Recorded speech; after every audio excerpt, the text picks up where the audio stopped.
পারবে না।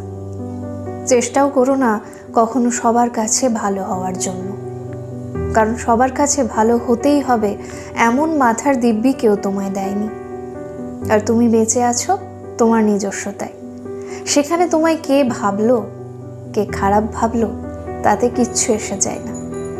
দিন শেষে নিজের জন্য নিজেকেই থাকতে হয়, অন্য কেউ তোমার জন্য থাকে না, থাকেনি কখনো, আর থাকবেও না। কারো কাছে তুমি ভালো, ভীষণ ভালো, আবার সেই তুমি কারোর কাছে খুব খারাপ, জঘন্য একজন মানুষ।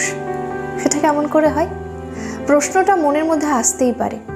আসলে আমাদের কে ভালো ভাবছে আর কে খারাপ ভাবছে, সেটা বিপরীতে থাকা মানুষটার মানসিকতার উপরই নির্ভর করে।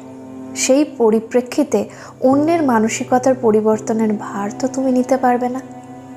তাই তোমায় কে কি ভাবলো এই নিয়ে ভাবনা চিন্তাটা একটু দূরেই রাখো।